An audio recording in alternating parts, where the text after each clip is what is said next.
Objection to Mr. DeFazio from Oregon to be recognized for his questions. Thank you for not objecting, Mr. Chairman. Appreciate it. Yeah, well, Keating, yeah, we got a problem.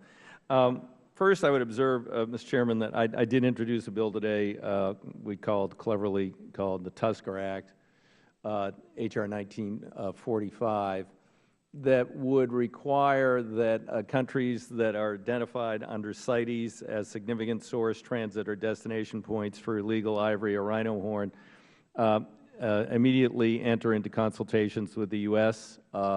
To discuss measures to end their importation and facilitation. Absent that, then the U.S. has the option of imposing sanctions. And I think the Chinese, with their, whatever their current trade deficit is with the U.S., with us, at risk, would take some measures. And I actually got these some of the ideas from Jack Fields, a former Republican representative from Texas. You might know Jack.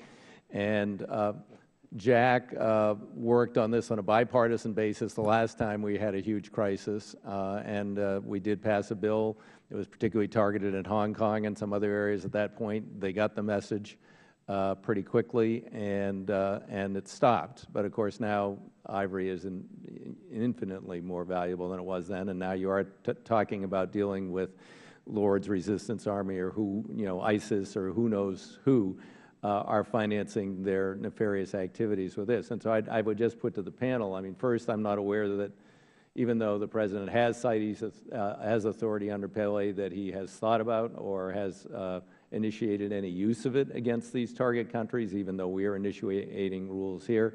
Secondly, if you're not aware of that, don't you believe that, given the fact that absent us sending in the SEALs and the Special Forces to level the playing field in terms of weaponry, that this is one of the best things the U.S. could do, which is to threaten meaningful sanctions against Vietnam, China, and the other major importers who are facilitating this trade.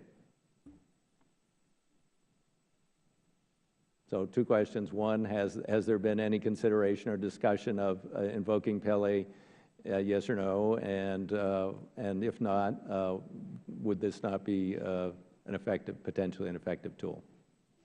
Well, I am not aware of discussions within the administration of invoking Pele. I know that it is an issue that from time to time is raised with us and that we do consider. As to the issue of trade sanctions, I mean, a part of me wants to say that one of the great facts of coming to this hearing is that we're seeing people, including this committee, and we're very grateful for it, taking the wildlife trafficking crisis very seriously. And one of our messages has been throughout the national strategy and in our testimony here today that it should be considered to be on a par with other forms of extremely dangerous and lucrative international organized crime. And so we ask for the full strength of the government to be brought against it. I can't, however, give you any answer on the specific issue that you've raised for your bill about applying trade sanctions. There's a host of issues that would go into that, and I know that sure, we always give in to the Chinese, let them run a huge trade deficit and steal our jobs, but maybe this is a time when we'd stand up for the last remaining elephants on Earth, send them a strong message and say, hey, you want us to pay you $200 billion more in deficit next year? Well, guess what? Not going to happen unless you take, and I know you can't go there with this administration, but since the administration has not shown any inclination to act meaningfully, I mean, it's one thing to go after some guy who was trying to bring in a piano back into the U.S. and, I did see that load of stuff which was antiqued, and that was massive and huge, and I'm glad you got him. But you need to be careful in writing this rule in terms of, going so far that we end up, there is a provision Congress passed, and the Gingrich era rarely used the Congressional Review Act, where every rule of major importance has to come to Congress for 60 days, and it can be essentially vetoed by Congress. So, the rule needs to be very thoughtfully done. I mean, when you get people excited about, little tiny embellishments in a gun stock and stuff like that, that's something we don't need.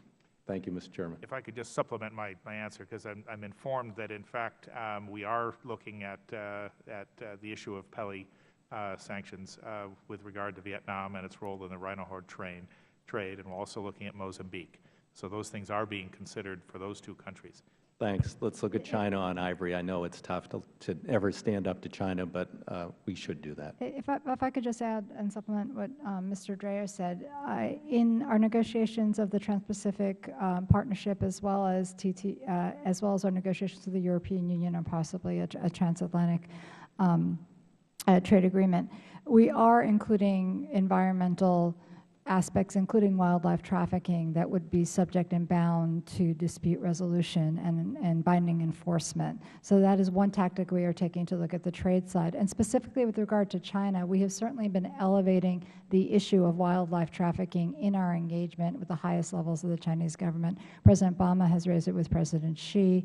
I know that Secretary Kerry has raised it and will be raising it again during our strategic and economic dialogue. I know that the Treasury Secretary raised it when he was just out in China last month, and I believe we have agreement to be raising it at the highest levels. And what we have found with China is that really significant change is going to have to come from the top down. We saw that with the success at shark fin. So we believe that we are really making some progress, and we are going to continue on a sustained basis raising this at the highest diplomatic levels. I appreciate hearing that. Thank you for your generous grant of time, Mr. Chairman. Thank you for being here. One last comment following up on Ambassador Garber. China is by far the #1 offending nation for us where this ivory ends up. Is that a fair statement, Ambassador? Yeah, yes, that's our understanding. And then Vietnam would be the #1 nation where rhino tusks end up. Is that correct? Yes. Well, thank you all for being here. Members have 5 days to submit other questions and statements for the record, and this subcommittee is adjourned. Thank you all.